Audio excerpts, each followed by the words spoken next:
Pokok fi dibaca panjang, tanda panjangnya fi ini apa gitu ya.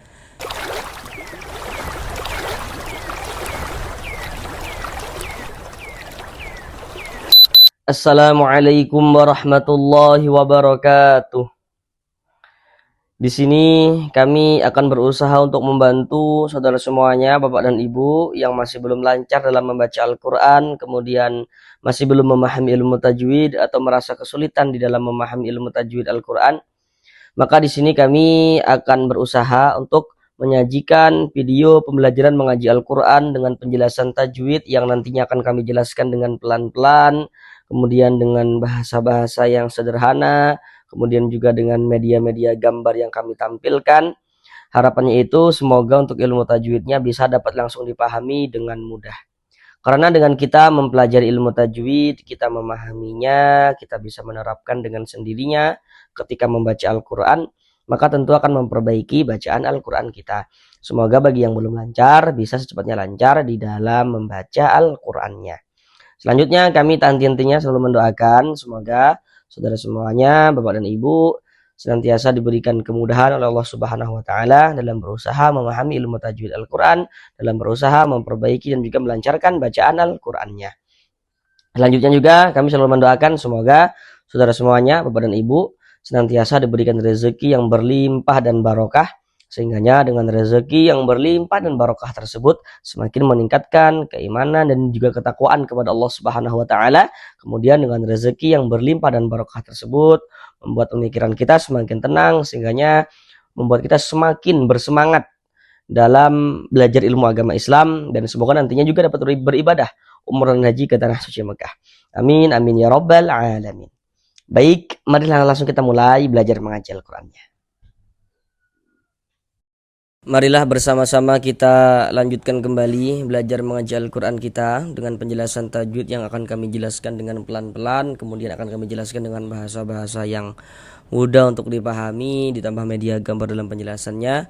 Harapannya itu semoga untuk ilmu tajwidnya dapat langsung bisa dipahami dengan mudah, sehingganya dapat dipergunakan untuk memperbaiki dan melancarkan bacaan Al-Qurannya.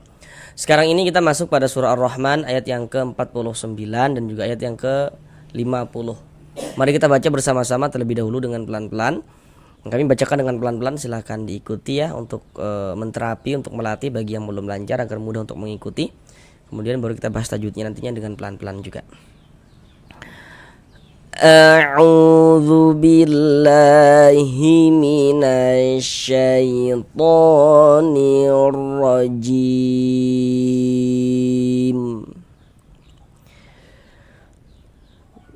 Bismillahirrahmanirrahim. Fabi ayyi ala'i rabbikuma tukadziban.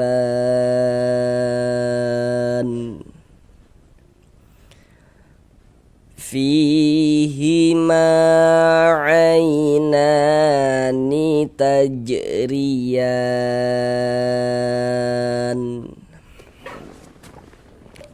Sekarang mari bersama-sama kita uraikan tajwidnya dengan pelan-pelan. Untuk pembahasan lebih lengkap tentang surah Ar-Rahman ayat yang ke-49 ini, Bapak Ibu saudara semuanya dapat melihat pembahasan surah Ar-Rahman ayat yang ke-13. Karena pembahasannya sama antara surah Ar-Rahman ayat yang ke-13 dan juga ayat yang ke-49 ini. Silakan masuk di bagian playlist video akun kami, lihat di bagian surah Ar-Rahman. Di situ silakan cari surah Ar-Rahman ayat yang ke-13 seperti itu. Kan pembahasannya sama. Jadi untuk di sini ini kita jelaskan sekilas saja untuk penjelasan dengan lebih lengkap, dengan lebih mendetail dan menggunakan media gambar. Dapat dilihat pada surah Ar-Rahman ayat yang ke-13. Fa, ketika kita mengucapkan huruf fa itu ada nafas yang mengalir, fa. Karena huruf fa itu diantara sifat huruf fa itu memiliki sifat hamas. Fa bi ayyi a, huruf ya bertasydid. Ini kita kasih naber itu tekanan pada huruf-huruf tertentu sehingga intonasi suaranya itu sedikit lebih tinggi daripada huruf di sampingnya. Fa bi ayyi a, huruf ya bertasydid yang dia itu bukan idgham bi gunnah. Misalnya kita belum tahu gitu ya tentang hukumnya idgham bi gunnah. Nah, kita lihat sebelah sininya nih, ini huruf ya bertasydid, tanda tasydid itu seperti ini, sedangkan ketika terbalik ke atas. Tapi sebelah sininya nih nggak ada di sini nun sukun, di sini nggak ada di sini tanwin, maka berarti huruf ya yang ada tanda tasydidnya ini dia bukan idgham bi gunnah, maka kita kasih naber. Fa bi ayyi ala, a dibaca panjang. Kenapa kok a dibaca panjang? Nah, jadi huruf itu kalau di atasnya ada tanda seperti ini dibaca panjang nih. Nah, ada tanda harokat fathah berdiri yang berbentuk alif kecil seperti ini, maka huruf tersebut dibaca panjang. Ini huruf hamzah. Bagi yang belum tahu, kalau ada huruf alif ada tanda bacanya, maka itu huruf hamzah. Jadi huruf hamzah itu bisa ditulis dalam bentuk seperti ini, bisa juga ditulis dalam bentuk alif yang memiliki tanda baca seperti ini. Ini huruf hamzah dibaca panjang karena dia memiliki tanda panjang, maka ini namanya adalah mad badal. Jadi mad badal itu terjadi apabila ada huruf hamzah mendahului huruf mad atau huruf mad sebelumnya ada hamzah, seperti itu. Nah, jadi atau secara simpelnya lagi, kalau ada huruf hamzah dibaca panjang, huruf hamzah itu dibaca panjang karena dia memiliki tanda baca panjang, karena dia mendahului huruf mad. Nah, ini kan ada hamzah nih, ada tanda panjangnya, nah itu mad badal. Karena mad badal itu terjadi hanya pada huruf hamzah, hanya pada huruf hamzah saja yang dibaca panjang karena dia memiliki tanda baca panjang. Untuk secara khusus pembahasan tentang mad badal juga sudah kami buatkan playlist videonya seperti itu. Nah, silakan lihat pembahasan mad badal di channel ini. Yang terpenting kita pahami dulu yang mudah-mudah. Oh, huruf kalau di atasnya ada tanda seperti ini dibaca panjang. Kalau tanda panjangnya ini yang dipanjangkan huruf hamzah, nah itu mad badal itu kita. Mad badal panjangnya 2 harokat. Fa bi ayyi la dibaca panjang, ini namanya adalah mad wajib muttasil. Namun pada awalnya itu namanya adalah mad tabi'i. Tanda panjangnya mana? Nah, jadi kalau kita baca Al-Qur'an itu bertemu alif, ini alif nih yang disambung dengan huruf lam, ini alif nih yang cabang kayak ke samping nih. Nah, ini alif, sebelum alif sebelah sininya ada ini nih, ada harokat fathah, ada tanda baca fathah, maka huruf yang memiliki tanda baca fathahnya dibaca panjang, sehingga la dibaca panjang. La dibaca panjang itu mad tabi'i. Kemudian mad tabi'i bertemu dengan ini, dengan huruf hamzah, tapi dia dalam satu kata, dalam satu kalimat, maka dia berubah menjadi mad wajib muttasil. Panjangnya mad wajib muttasil itu dibaca dengan panjang 4 sampai dengan 5 harokat. Fabi ayyi ala'i rabbikuma, huruf ra memiliki harokat fathah nih, tanda baca fathah, maka huruf ra dibaca tabkhim, dibaca tebal, sehingga dengan menaikkan pangkal lidah kita ketika kita mengucapkannya. Rabbikuma, ma dibaca panjang. Kenapa kok ma dibaca panjang? Pada dasarnya sama penjelasannya. Kenapa kok la dibaca panjang? Sama kenapa kok ma dibaca panjang? Karena di sini ada alif. Sebelum alif sebelah sininya ada ini nih, ada tanda baca fathah ini ya. Baris miring nih, tanda baca fathah atau harokat fathah. Karena ada alif, sebelum alif di sini ada harokat fathah, maka huruf yang memiliki harokat fathah, huruf yang memiliki baris fathahnya ini kita baca panjang. Soalnya ma dibaca panjang. Mad tabi'i panjangnya 2 harokat. Kalau ini tetap menjadi mad tabi'i kalau ini.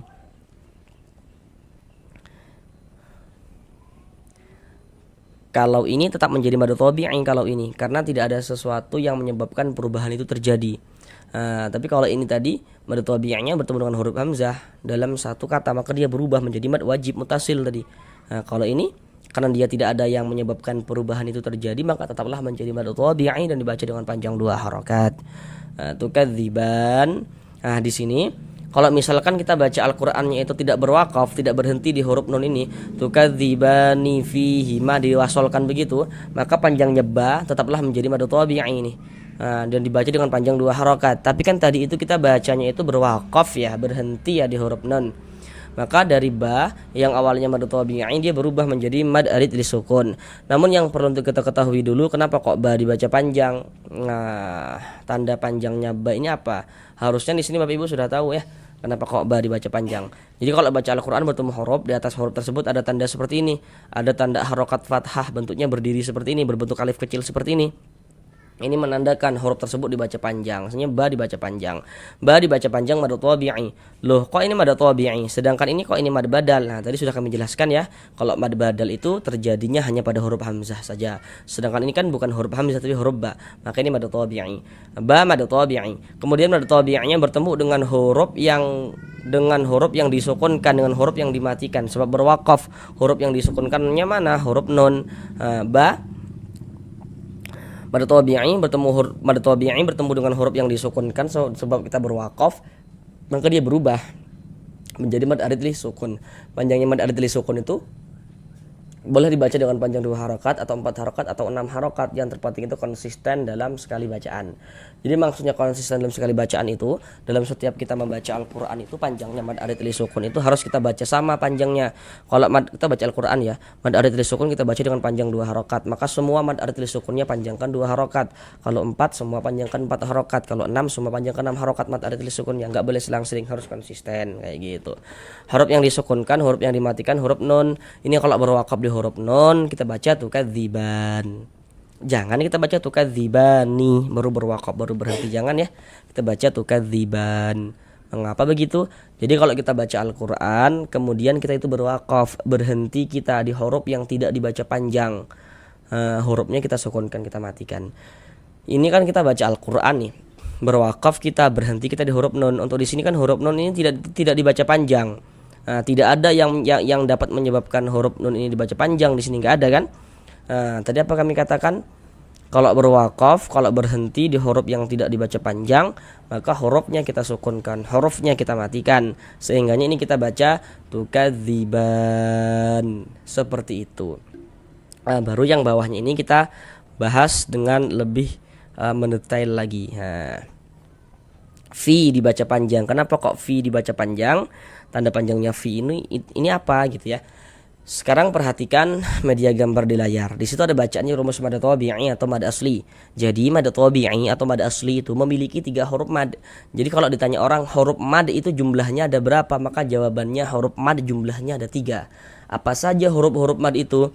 Rumus satu warna hitam, huruf ya sukun sebelumnya harokat kasroh. Jadi huruf mad itu ada huruf ya sukun sebelumnya harokat kasroh. Jadi huruf ya sukun sebelumnya harokat kasroh, sebelumnya tanda baca kasroh, itu huruf mad. Jadi kalau kita baca Al-Quran bertemu ya sukun, sebelum ya sukun ada huruf yang memiliki harokat kasroh, maka huruf yang memiliki harokat kasrohnya dibaca panjang. Rumus 2 warna hitam, huruf waw sukun sebelumnya harokat dhammah. Huruf mad yang kedua huruf waw sukun sebelumnya harokat dhammah. Jadi kalau baca Al-Quran bertemu waw sukun, sebelum waw sukun ada huruf yang memiliki harokat dhammah, maka huruf yang memiliki harokat dhammahnya dibaca panjang. Rumus 3 warna hitam, huruf alif sebelumnya harokat fathah. Jadi kalau kita baca Al-Quran bertemu alif, sebelum alif ada huruf yang memiliki harokat fathah, maka huruf yang memiliki harokat fathahnya dibaca panjang. Kayak gitu. Kemudian di dalam Al-Quran itu pada mad tabi'i untuk menunjukkan tanda panjang, huruf mad itu bisa ditulis dalam bentuk seperti rumus 1, rumus 2, rumus 3 yang warna-warna hitam itu. Yang maksudnya itu dari segi tulisan huruf madnya itu dia tampak, huruf madnya itu kelihatan, dapat kita lihat kayak gitu. Atau disebut dengan mad tabi'i zahiri. Nah, kemudian untuk menunjukkan tanda panjang pada mad tabi'i nantinya huruf-huruf mad itu bisa juga dia itu dari segi tulisan dia tidak tampak. Dari segi tulisan dia tidak tampak, tidak kelihatan huruf madnya. Namun huruf madnya itu hanya dikira-kirakan huruf madnya. Loh kok dikira-kirakan? Apakah tidak salah perkiraan? Tentu tidak, karena perkiraannya itu diberi tanda seperti itu. Diberilah tanda-tanda panjang seperti rumus 1, rumus 2, rumus 3 yang warna-warna hijau itu. Jadi pada dasarnya kalau pada mad tabi'i tanda-tanda panjang yang warna-warna hijau itu pada dasarnya adalah huruf mad yang warna-warna hitam itu pada dasarnya. Tentu sesuai dengan kotaknya masing-masing. Kemudian kalau yang memakai huruf mad tersebut, kalau yang memakai tanda panjang yang warna hijau tersebut atau yang memakai huruf-huruf mad yang warna hitam tersebut adalah huruf hamzah, maka nanti dia dinamakan dengan mad badal seperti itu. Sekarang kenapa kok fi dibaca panjang? Sekarang perhatikan rumus 1 warna hitam. Kami jelaskan dengan lebih mendetail dan pelan-pelan agar bisa langsung dipahami rumus 1 warna hitam. Di rumus 1 warna hitam di situ ada huruf ya sukun atau huruf ya mati. Sebelum ya sukun di situ ada harokat kasroh, ada tanda baca kasroh. Di atas tanda baca kasroh di situ ada titik-titik kan. Nah, titik-titik di sana itu maksudnya nanti disitulah letaknya huruf yang dibaca panjang, yang memiliki tanda baca kasroh itu tadi. Tapi kita tentu perlu menyimpulkannya dari awal. Nah, jadi dapat kita simpulkan, dapat kita pahami cara kita memahami rumus 1 yang warna hitam, yakni kalau baca Al-Quran bertemu ya sukun. Sebelum ya sukun ada huruf yang memiliki harokat kasroh, ada huruf yang memiliki tanda baca kasroh, maka huruf yang memiliki tanda baca kasrohnya itu dibaca panjang. Contoh dalam bacaan, kita baca Al-Quran yang bertemu ya sukun, ada huruf ya, ada tanda sukun. huruf sukun atau biasanya juga disebut dengan huruf mati, yaitu maksudnya sama saja. Ada huruf ya sukun, sebelum ya sukun sebelah sininya ada ini nih. Ada harokat kasroh nih, baris miring nih harokat kasroh atau biasanya disebut dengan tanda baca kasroh atau baris kasroh. Itu sama saja maksudnya, ya si kasroh maksudnya itu. Nah, jadi ada huruf ya sukun, sebelum ya sukun sebelah sininya ada harokat kasroh ini, ada baris kasroh ini ya. Maka huruf yang memiliki baris kasrohnya dibaca panjang. Misalnya fi dibaca panjang, madu tabi'i panjangnya 2 harokat sesuai dengan rumus satu warna hitam. Nah, kalau di sini kan dapat kita lihat ya, kelihatan kan huruf madnya. Rumus satu warna hitam, huruf madnya itu kan huruf ya sukun sebelumnya harokat kasroh nih. Huruf ya sukun sebelumnya di sini harokat kasroh. Nah, kelihatan huruf madnya kan. Nah, tabi'i panjangnya 2 harokat. Fihi ma dibaca panjang. Sekarang perhatikan rumus 3 warna hitam. Nah, kami jelaskan dengan lebih pelan-pelan rumus 3 warna hitam. Di rumus 3 warna hitam di situ ada huruf alif. Ada huruf alif. Sebelum alif di situ ada harokat fathah, ada tanda baca fathah. Di bawah tanda baca fathah di situ ada titik-titik. Titik-titik di sana itu maksudnya nanti disitulah letaknya huruf yang dibaca panjang. Sebab dia memiliki harokat fathah itu tadi. Nah, jadi kalau kita simpulkan dari awal, kita tentu perlu menyimpulkannya dari awal. Dapat kita pahami cara memahami rumus 3 warna hitam, yakni kalau baca Al-Quran bertemu alif, ada alif. Sebelum alif ada huruf yang memiliki harokat fathah, ada huruf yang memiliki tanda baca fathah. Maka huruf yang memiliki tanda baca fathahnya itu dibaca panjang seperti itu. Contoh dalam bacaan tuh gitu nih. Kita baca Al-Quran yang bertemu alif nih. Jadi kalau baca Al-Quran bertemu alif, ini alif itu disambung dengan huruf mim. Nanti ada huruf alif yang disambung, ada huruf alif yang tidak disambung. Maka kita harus teliti. Nah, baca Al-Quran bertemu alif. Sebelum alif sebelah sininya ada ini nih, ada harokat fathah ini, ada tanda baca fathah ini. Karena di sini ada alif, sebelum alif sebelah sininya ada harokat fathah, ada tanda baca fathah. Maka huruf yang memiliki tanda baca fathahnya dibaca panjang, sehingga ma dibaca panjang. Madu tabi'i panjangnya 2 harokat sesuai dengan rumus 3 yang warna hitam. Nah, tampak kan kelihatan kan huruf madnya di sini ada alif, sebelum alif ada harokat fathah ini gitu. Madu tabi'i panjang 2 harokat. Fihi ma aina. Huruf ya sukun sebelumnya di sini harokat fathah. Nah, perhatikan media gambarnya. Huruf lin itu ada 2. Sekarang perhatikan yang di kotak nomor 2. Dapat dilihat ya polanya yang kotak nomor 2 tuh. Ada huruf ya sukun sebelumnya harokat fathah. Itu huruf lin. Contoh dalam bacaan. Ada huruf ya, ada tanda sukun, sebelum ya sukun sebelah sininya ada ini. Ada harokat fathah ini, ada tanda baca fathah ini. Maka huruf ya sukun yang sebelumnya di sini ada harokat fathah, maka huruf ya sukunnya huruf lin. Nah, maka kita baca lunak, kita baca lembut. Aina, na dibaca panjang. Kenapa kok na dibaca panjang? Nah, harusnya di sini Bapak Ibu sudah tahu.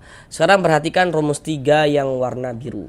Nah, jadi rumus 3 yang warna biru itu pada dasarnya adalah huruf mad yang terletak di rumus 3 warna hitam itu. Nah, jadi kalau kita baca Al-Quran itu bertemu dengan huruf. Di atas huruf tersebut ada tanda seperti ini. Ada tanda harokat fathah, tapi bentuknya berdiri seperti ini, berbentuk alif kecil seperti ini. Nah, maka ini menandakan huruf itu kalau di atasnya ada tanda seperti ini baca panjang. Hasilnya na dibaca panjang. Na dibaca panjang mad tabi'i. Nah, kemudian kalau mad tabi'i atau mad asli itu ditulis dalam bentuk tanda panjang seperti ini, tanda panjang harokat fathah berdiri yang berbentuk alif kecil seperti ini, maka ini dapat kita masukkan ke rumus 3 yang warna hitam. Dapat kita kira-kirakan bahwasanya di sini nih ada alif. Sebelum alif ada huruf yang memiliki harokat fathah. Huruf yang memiliki harokat fathah tentu saja huruf yang dibaca panjang ini, huruf nun ini kayak gitu. Dapat kita masukkan ke rumus 3 yang warna hitam itu. Kalaupun masih bingung, ya sudah kita pahami yang mudah-mudah dulu gitu, agar tidak merasa kesulitan di dalam belajar. Huruf kalau di atasnya ada tanda seperti ini baca panjang kayak gitu. Itu awal-awal ya gitu. Nah, dibaca panjang mad tabi'i panjangnya 2 harokat. Ainani tajriyan. Huruf jim sukun nih. Nah, huruf jimnya sukun atau mati. Mantul taj. Nah, sekarang perhatikan media gambarnya. Huruf qalqalah itu jumlahnya ada 5. Salah satunya huruf jim. Jadi kalau dia huruf-hurufnya itu, kalau huruf-huruf yang 5-nya itu dia sukun, dalam keadaan sukun itu mantul. Huruf jim salah satunya huruf qalqalah kan ya, salah satu huruf qalqalah kan ya. Nah, kalau dia sukun mantul. Jadi terjadinya pantulan ya kalau hurufnya sukun. Kalau tidak sukun ya tidak mantul ya gitu. Ini sukun mantul. Taje, taje. Dan ini dia masuk kepada qalqalah kecil. Qalqalah sugro. Karena dia berada di tengah kalimat atau dapat kita pahami karena dia berada di tengah bacaan kita kayak gitu. Jadi kalau kita baca Al-Qur'an, misalnya kita baca Al-Qur'an ya, berwakaf kita berhenti kita di huruf qalqalah. Nah, maka itu menjadi qalqalah kubro. Nah, sedangkan ini kan kita tidak berhenti di huruf jim ini kan nggak mungkin kita berhenti di huruf jim ini ya. Dia di tengah bacaan kita nih. Nah, maka ini menjadi qalqalah sugro, qalqalah kecil. Tajriyan. Huruf ro ini memiliki harokat kasrah ya, tanda baca kasrah. Jadi kalau huruf ro memiliki tanda baca yang letaknya di bawah seperti ini ya, baris di bawah ini, maka huruf ro ini kita baca tarkik, kita baca tipis. Tajriyan. Yan dibaca panjang. Nah, untuk di sini media gambarnya tidak kami tampilkan lagi karena pasti Bapak Ibu juga sudah tahu nih gitu ya. Kenapa kok ya dibaca panjang, tanda panjangnya apa? Pada dasarnya sama penjelasannya Bapak Ibu dengan di atas ini tadi. Kalau kita tidak berhenti, tidak berwakaf di huruf nun, tidak berhenti di huruf nun, nah kita wasolkan tajriyani dan seterusnya langsung kita wasolkan, maka panjangnya ya tetaplah menjadi mad tabi'i dan dibaca dengan panjang 2 harokat. Tapi kan tadi itu kita bacanya berwakaf berhenti di huruf nun, sehingga dari mad tabi'i dia berubah menjadi mad arid li sukun. Mad tabi'inya yang mana? Nah, ini ya ini dibaca panjang nih. Karena di atas huruf ya ada tanda panjang, ada tanda harokat fathah berdiri yang berbentuk alif kecil seperti ini, sehingga ya dibaca panjang. Ya dibaca panjang nih mad tabi'i. Kemudian mad tabi'inya bertemu dengan huruf yang disukunkan sebab berwakaf. Huruf yang disukunkan mana? Huruf nun. Ya ditambah huruf nun yang disukunkan dibaca yan. Dari mad tabi'i bertemu dengan huruf yang disukunkan sebab berwakaf, dia berubah tuh menjadi mad arid li sukun. Panjangnya mad arid li sukun boleh dibaca dengan berapa panjangnya tadi sudah kami jelaskan ya. Boleh dibaca dengan panjang 2 harokat atau 4 harokat atau 6 harokat. Yang terpenting konsisten dalam setiap kita membaca Al-Qur'an kayak gitu. Huruf yang disukunkan mana? Huruf nun. Ini kalau berwakaf di huruf nun kita baca tajriyan. Jangan dibaca tajriyani baru berhenti baru berwakaf. Jangan ya. Kita baca tajriyan. Mengapa begitu? Mengapa begitu gitu. Nah, sama penjelasannya. Kalau kita berwakaf, kalau kita berhenti di huruf yang tidak dibaca panjang, maka hurufnya itu kita sukunkan, kita matikan seperti itu. Sehingga ini kita baca tajriyan. Begitu. Kemudian apa tadi ini kalau berwakaf, kalau berhenti di huruf yang enggak dibaca panjang, hurufnya kita syukur kita matikan gitu ya. Nanti baca tajriyan. Kemudian di sini ada tanda wakaf, bentuknya itu jim. Ini namanya wakaf jaiz. Jadi wakaf jaiz itu maksudnya itu boleh. Boleh apa? Boleh berwakaf, boleh juga diwasolkan. Jadi kalau menemukan tanda wakaf seperti ini maka terserah kita sebagai pembaca. Mau berwakaf dulu kita, berhenti dulu kita untuk ambil napas, lanjutkan lagi lanjutkan lagi bacanya. Silahkan. Kalau misalkan kita tidak mau berwakaf, tidak mau berhenti di tanda wakaf ini juga boleh kayak gitu. Dia boleh berwakaf, boleh juga diwasolkan. Sekarang mari kita ulang bersama-sama sekali lagi dari awal. Fabi ayyi ala'i rabbikuma tukadziban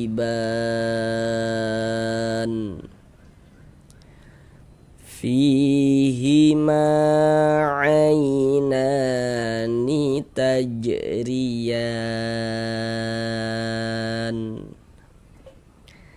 Cukup sekian belajar mengaji Al-Qur'annya. Sampai bertemu di pembelajaran yang berikutnya. Assalamualaikum warahmatullahi wabarakatuh.